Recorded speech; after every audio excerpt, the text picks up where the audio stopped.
I was really intrigued by the last words of Jesus when I encountered them in chapter 27, verse 46 of Matthew. Jesus says, my God, why have you forsaken me?" Now, this is interesting, and it sounded to me like Jesus was maybe calling out for help, which didn't really make much sense until I learned that Jesus here is actually quoting the Psalms. So what he's quoting here is Psalm 22. Back then, the Psalms didn't have numbers. They had those. So the way that you identified a Psalm was just by reciting the first line of a Psalm. So this is sort of Jesus pointing back to the Old Testament in his final moments.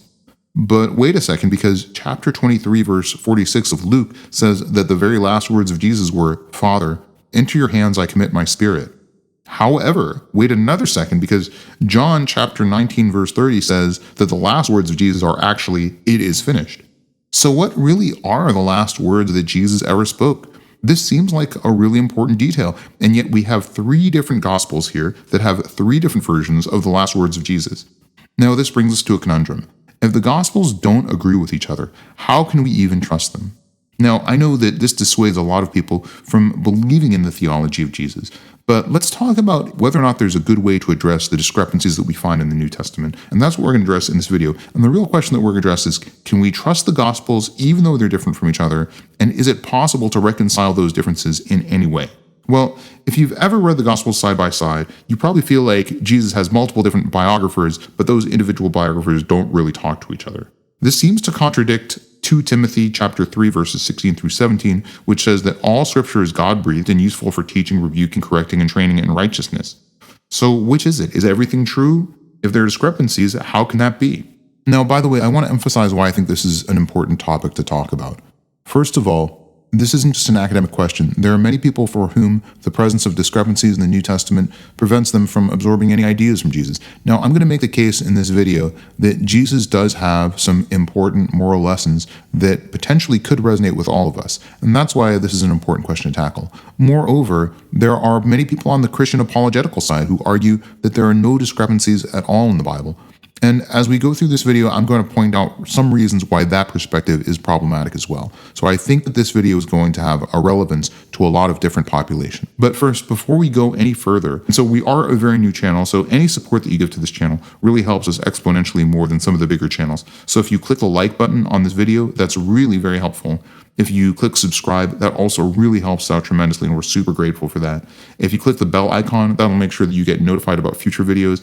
And maybe the most important thing for me and the most enriching thing is please comment in the comment section.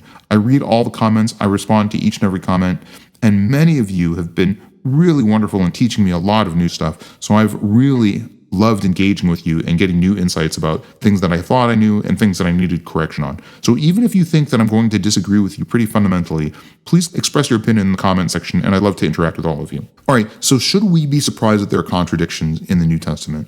I want to begin with a personal example. Maybe one of the most important days of my life was the day that I graduated, the day that I finished graduate school.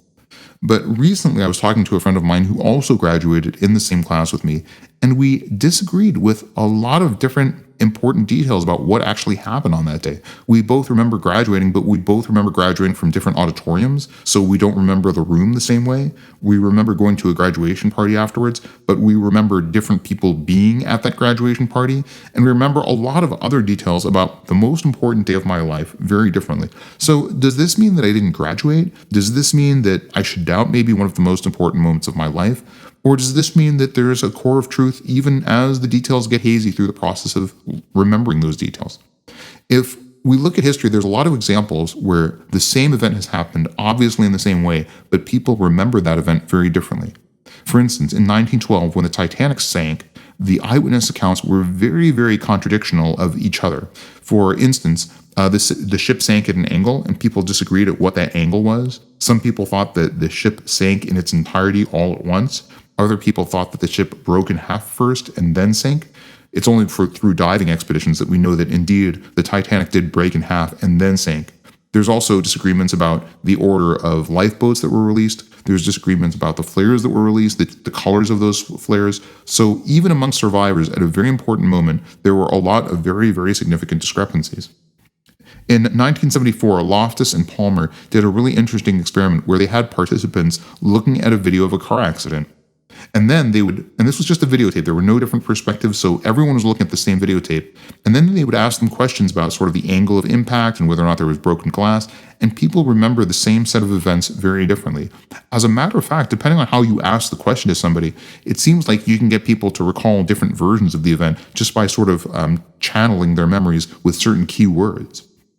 There's also other more recent examples of this. In 2006, there was a UFO sighting at Chicago O'Hare Airport. This was witnessed by about 16 different individuals. Now, all of those individuals were airport professionals. They were ramp workers. A lot of them were managers or supervisors. There were some mechanics. There were some pilots. But they all had very different accounts of what actually happened. Now, this is something that should have registered as a very remarkable experience. They all should have been very fixated on this event, and they should have committed those details to memory. But each of them remembers this, ostensibly UFO encounter in very different ways. And you can even test yourself on this. Do you remember in 2017 when Warren Beatty and Faye Dunaway announced the Best Picture winner, and they announced La La Land when the winner was actually Moonlight? Well, who do you remember actually making the announcement? A lot of people say that they remember Warren Beatty making this announcement. In fact, the BBC headline that talked about this event said that Warren Beatty announced the wrong movie. In actual fact, it was Faye Dunaway that announced the winner in this category incorrectly. So a lot of people remember Warren Beatty reading the announcement, but it was actually Faye Dunaway who read it. So if you remember Warren Beatty, you're actually in the wrong if you look at the video. And even though a lot of different people witnessed the same event, people still recall with a lot of certainty the same event very differently. Now, you can analogize this by looking at, the modern court setting. So in courts, when you have different witnesses telling different versions of the same story, you know that they're not colluding with each other. And the fact that there are differences in their details of the story suggests that where their stories actually line up, those are important points of where the truth is revealed in perhaps important and significant ways. And we work the same way in our lives. So, for instance, we meet people, we make friends, and they all have different opinions than we do, and we still value their opinions, but we might value their opinions more if they agree with us on very important and more central issues. And then in the areas where they disagree with us, we might listen to their opinion and take it a little bit more critically, but the fact that there are areas of agreement and disagreement doesn't mean that we throw that person's opinion out entirely. I think it's sort of the same with the Gospels, for me at least anyways. I don't think that every word of the Gospels is necessarily true. I think there's a lot of distortions. But on the other hand, I think that there are places where the Gospels line up that maybe there are significant historical details buried within that resonance. Now, I want to highlight, first of all, though, the ethos of honesty by the early church founders. There was a book that came out in the Codex that came out in around the year 160, which was Tatian's Diatessaron. Now, this book sought to synergize and synthesize all the different versions of the Gospels. So what Tatian was doing with this book is he wrote a gospel, essentially, that he basically took out all the points of discrepancy, all the disharmonies between the Gospels, and he was left behind with one gospel that he was distributing. Now, the church founders debated whether or not to include this book as the main primary gospel. It had the advantage of certainly having no discrepancies. But in a moment of really important, I think, intellectual honesty, the early church founders said, no, we're going to keep the Gospels even though we know that they have discrepancies there. So what happened between that early period of the church founders agreeing that there are discrepancies and that those discrepancies are important to now being in the modern debate where a lot of people who are Christian fundamentalists will say there's no discrepancies and nothing should, make you doubt the New Testament at all? Well, a lot of things happened, but a lot of it didn't happen right away in the early church. In fact, it wasn't until the 16th century that there was a bit of more of a push for a very literal interpretation of the Bible. This happened with figures like Martin Luther and John Calvin in the Reformation of the 16th century. And during that time period, there was an emphasis on being more literal in our interpretation of the New Testament. But even more than that, a really powerful transformation happened much more recently, which is in the late 19th century.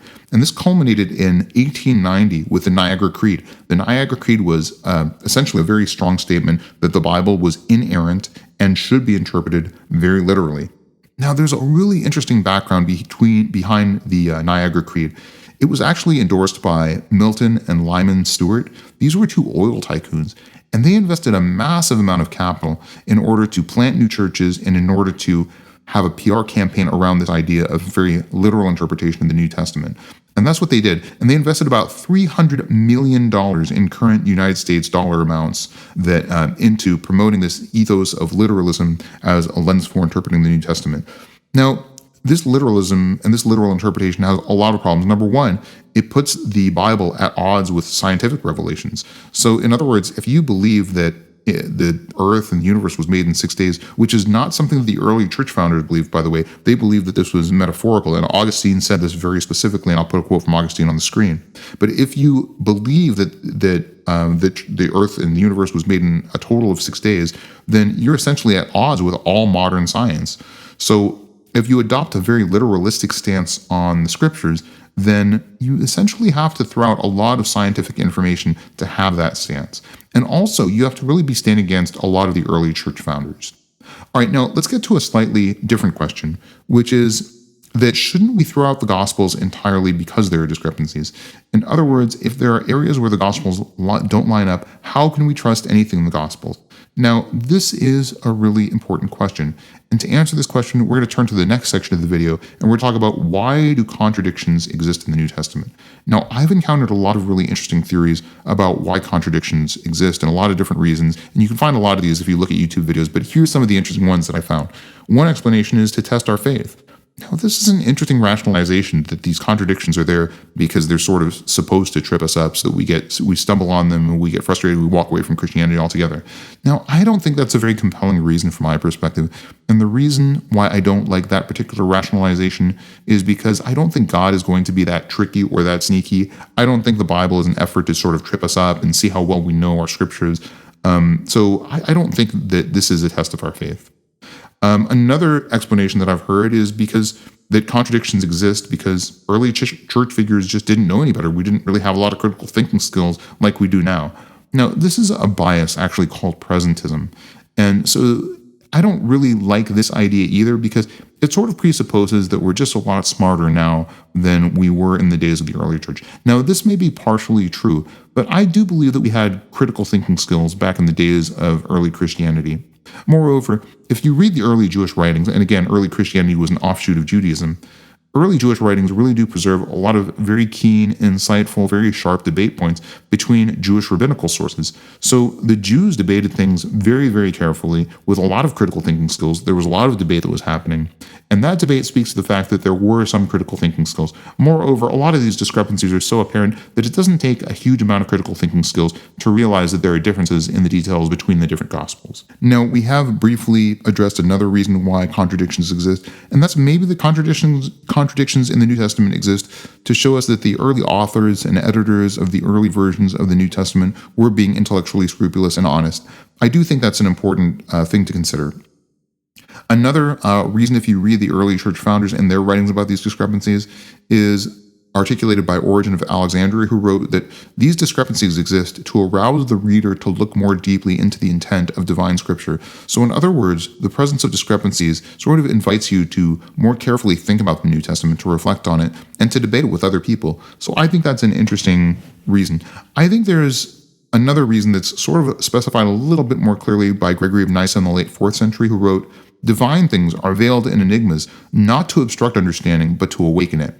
I do think the paradoxes tend to really engage our minds to think critically, and so maybe these hints of discrepancies in the New Testament exist because our minds are meant to engage more fully in some of the questions.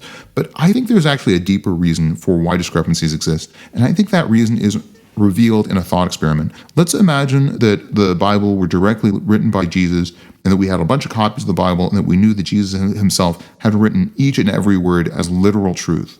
Well, if that were the case, we would probably really deeply revere each and every single word of the Bible. Imagine if we revered the Bible so much in a way that we felt like Jesus had written every word. Christians would be really, really compelled to hold the Bible with a very, very high degree of holy reverence. In fact, we might agonize over not just every detail, but every pen stroke.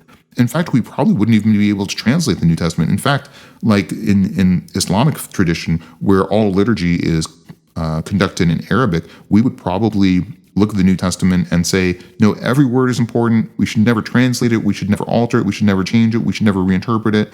And every word would probably become very, very deeply holy and sacred to at least some groups. Now, parables work in a different way.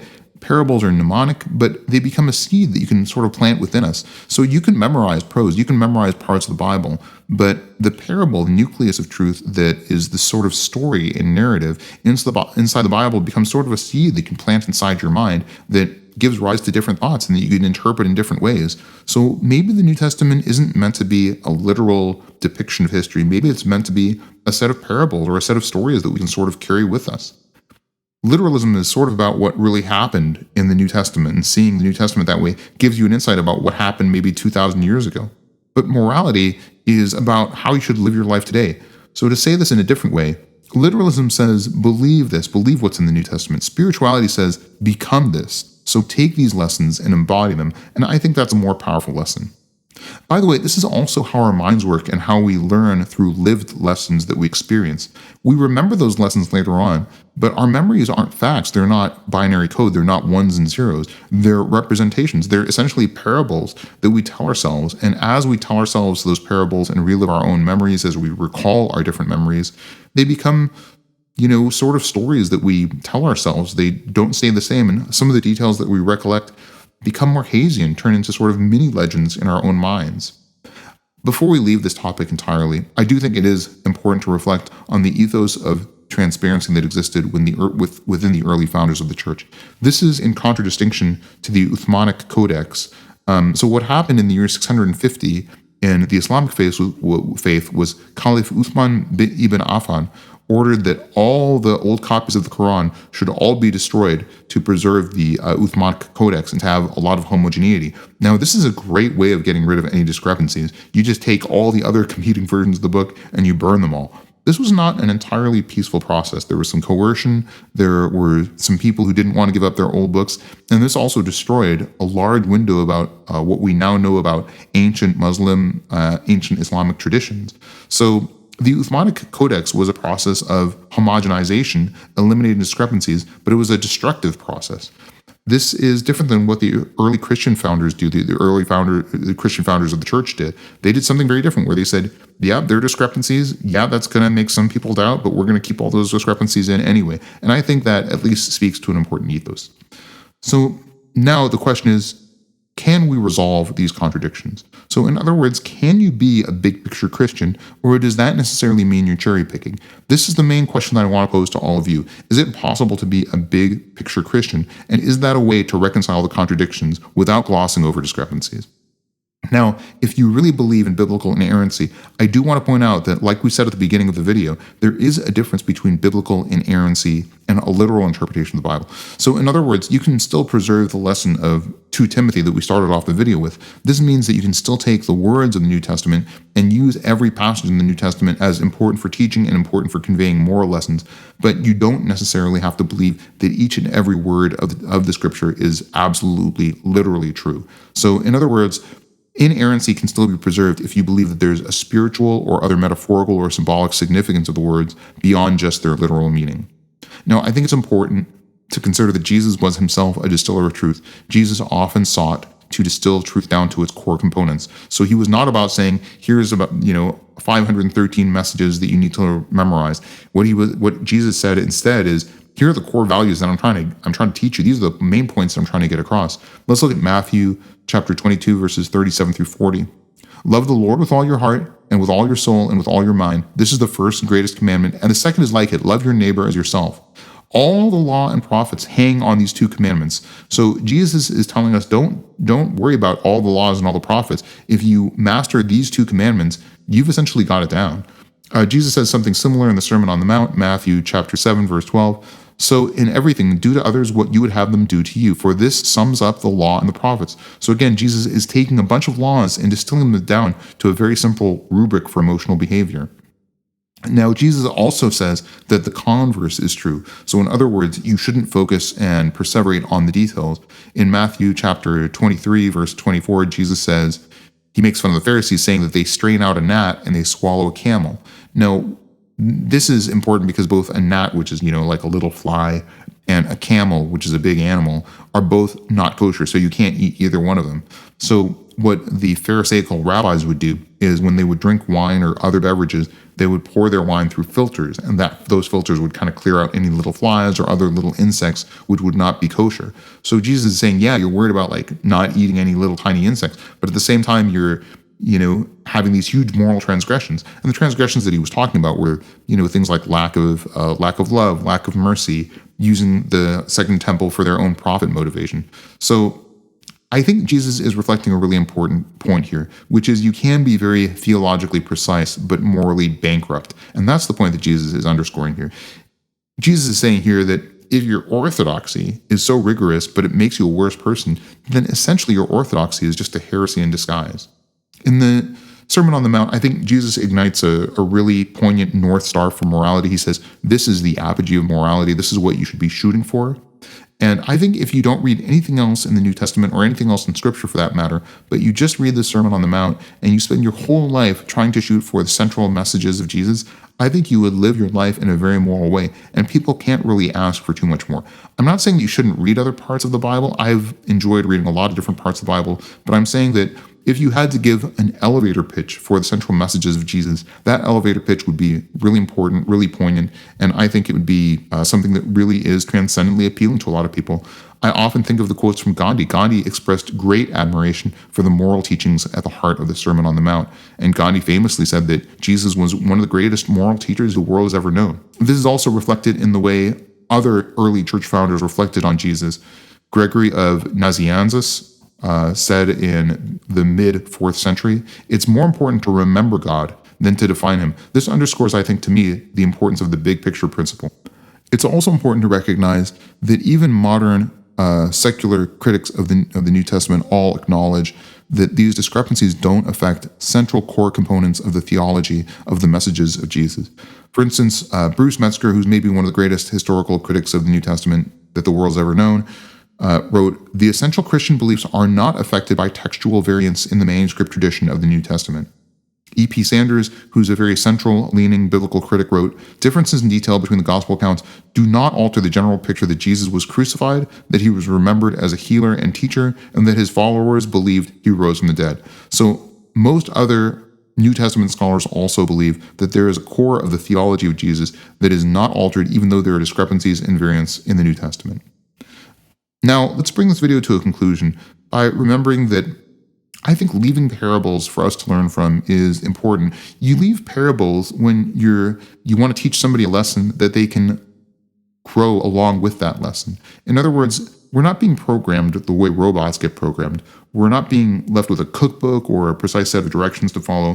What we're being left with instead in the teachings of Jesus is a set of parables, a set of central moral teachings and parallels that are meant to underscore those teachings. So this to me speaks to the importance of big picture Christianity. By the way, I'm not saying ignore the discrepancies. I know a lot of people love debating these discrepancies. I really enjoy studying some of the discrepancies in the New Testament. I think they're really important, but I don't let them necessarily steer me away from theology. And I always sort of keep in mind, what would it be like if we actually had the direct words of Jesus? And I think the answer is if we had that kind of conceptualization of the New Testament, that it was written exactly by Jesus and that we had historical information that Jesus actually wrote the New Testament himself, we would come to revere the New Testament in a way that would probably impede our intellectual and moral development in some other important ways. So I think that's a really important thing to keep in mind. But like I said, it doesn't really matter to me what I think. What really matters is what you think. So please leave your comments in the comment section and tell me what you think about this video. I'm really grateful that you've held on all the way to the very end of this video. I'm so grateful to you for watching this video. Please keep in mind that we're a very new channel. So as a new channel, your support really helps us exponentially, even more than some of the bigger channels. So if you like this video, that's really, really helpful. If you click the subscribe button, that's also massively, massively helpful to us.